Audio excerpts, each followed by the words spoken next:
Bom dia, Tio Prado, bom dia para você que acompanha a Cerro Corá FM, também o portal e TV Web Ponta Porã Informa. Vamos lá com as informações esportivas aqui na Cerro Corá FM, no portal Ponta Porã Informa.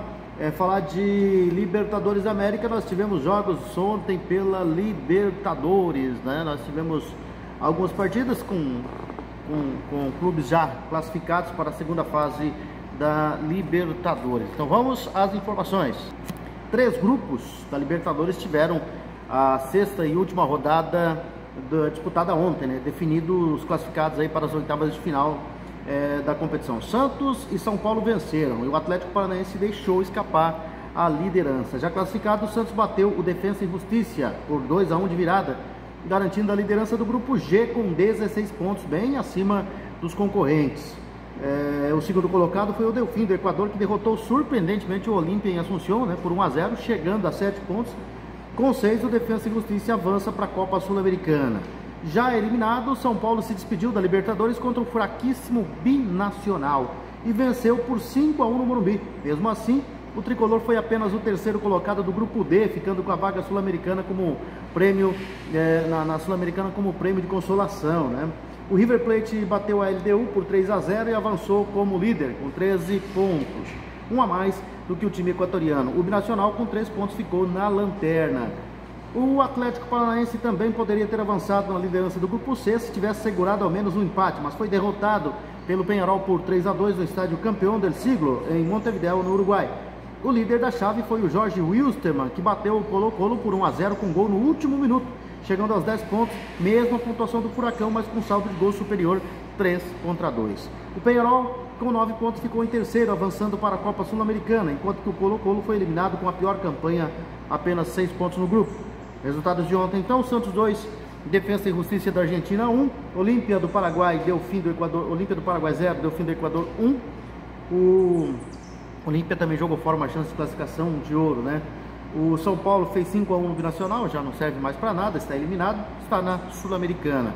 River Plate venceu a LDU do Equador por 3-0, Peñarol do Uruguai venceu o Atlético Paranaense por 3-2, o Colo-Colo do Chile perdeu para o Jorge Wilstermann por 1-0. Hoje tem mais jogos, né? Hoje, quarta-feira, dia 21, 18h15, tem Racing da Argentina contra Estudiantes de Mérida da Venezuela. Nacional do Uruguai joga contra o Alianza Lima do Peru. Esses são o Racing e o Nacional lutam pela liderança do grupo, já que os dois já se classificaram, né? O Palmeiras já classificado enfrenta o Tigre argentino também. O Palmeiras já classificado, o Tigre eliminado. E o Bolívar da Bolívia vai enfrentar o Guarani do Paraguai, o Guarani também já classificado.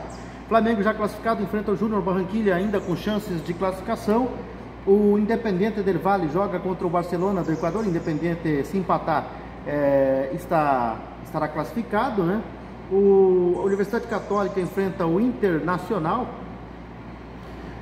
O Grêmio, e isso já na quinta-feira, né? O Grêmio joga contra o América de Cali da Colômbia. O Boca Juniors joga contra o Caracas da Venezuela. O Libertad do Paraguai enfrenta o Independiente da Colômbia. São os jogos que nós temos aí para essa semana, né? Tivemos os jogos de ontem, temos as partidas que vão definir aí a rodada final, né? Da fase de classificação da Libertadores para partir aí para a fase de oitavas de final. Na segundona do Campeonato Brasileiro aparece aí um novo líder, né? Depois de 6 jogos abrirem a 17ª rodada ontem, trata-se da Chapecoense, que não tomou conhecimento e goleou a Ponte Preta em pleno Moisés Lucarelli. O time catarinense tem 33 pontos contra 32 do Cuiabá, que joga com o Paraná ainda, né? E o América Mineiro, que venceu por 3-1 o Brasil de Pelotas. Em um confronto direto pelo G4, né, a Chape atropelou a Macaca em Campinas por 5-0. A vitória colocou o Verdão do Oeste na liderança isolada com 33 pontos, um a mais que o Cuiabá, que entra em campo nesta quarta-feira contra o Paraná. Então, a Chapecoense, que tem um jogo a menos em relação ao Cuiabá, já assumiu a liderança, né? E aí tem ainda o confronto, claro, de hoje do time do Cuiabá, né? Mas por enquanto está assumindo a ponta aí o time da Chapecoense. Apesar do vexame, a Ponte Preta continua no G4, mas viu o Juventude empatar com 27 pontos ao golear o Avaí por 3-0 no Alfredo Jaconi. O Leão voltou a perder depois de 3 partidas e caiu para o 8º lugar com 23 pontos. Em evolução desde a chegada de Mozart, o CSA chegou aos 23 pontos e subiu para a 7ª colocação, ao ganhar do Botafogo por 1-0 no Rei Pelé. O Pantera perdeu a 4ª partida em seguida, né, está em penúltimo lugar com 14 pontos ganhos. Na partida que marcou a estreia do técnico Luiz Felipe Scolari, o Cruzeiro ganhou do Operário por 1-0 em Ponta Grossa e chegou a 16 pontos, mas segue na zona de rebaixamento. O Fantasma, que não ganha há 3 jogos, estacionou nos 22 pontos, é o 11º colocado, e o seu técnico rodou, né? Rodou depois da derrota de ontem. Em Barueri, o Oeste viu seu calvário aumentar ao perder para o Náutico por 1-0, com apenas 7 pontos. O Rubrão é o lanterna. O Timbu respirou na luta contra o rebaixamento, subiu para o 15º lugar com 18 pontos. O Oeste já tem novo técnico também. A rodada vai continuar hoje, né? Com mais 4 jogos que prometem movimentarem a tabela de classificação.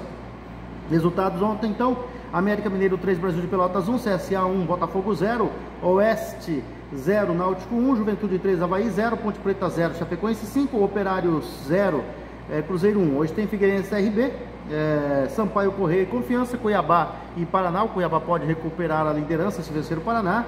E o Vitória joga contra o Guarani na quinta-feira, para completar a rodada do Campeonato Brasileiro da 2ª Divisão, né?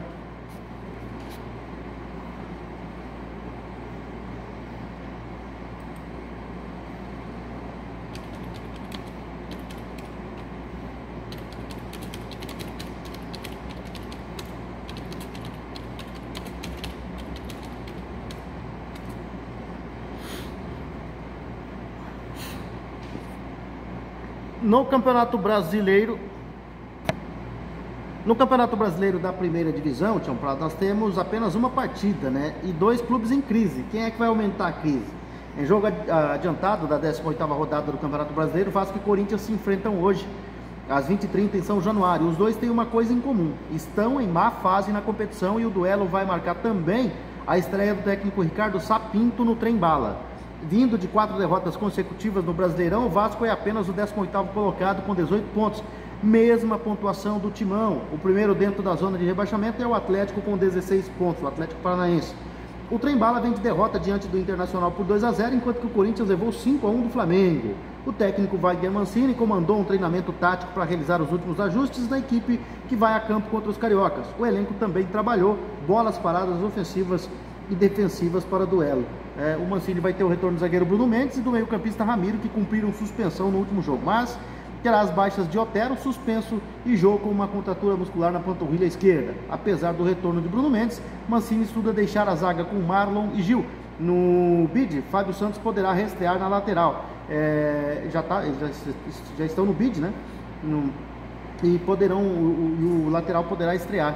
No ataque, a dúvida fica por conta do Bocelli e do Luan, quem é que entra jogando, né? E o Vasco, ao lado dessa comissão técnica, composta por Rui Mota, auxiliar, Miguel Moreira, que é o preparador físico, e Igor Dias, o treinador português promoveu trabalhos físicos, técnicos e táticos nos gramados dos campos anexo e principal dos Gigantes da Colina. Vamos ver o que vai acontecer nesse jogo aí, quem é que vai aumentar a crise, se os dois vão empatar e permanecer na mesma situação aí, né? A situação não anda boa lá para os lados de Corinthians e Vasco da Gama. São essas as informações, Tião Prado. Nós voltaremos, se Deus quiser, amanhã com mais informações esportivas aqui na Cerro Corá FM e também no portal TV Web Ponta Porã Informa.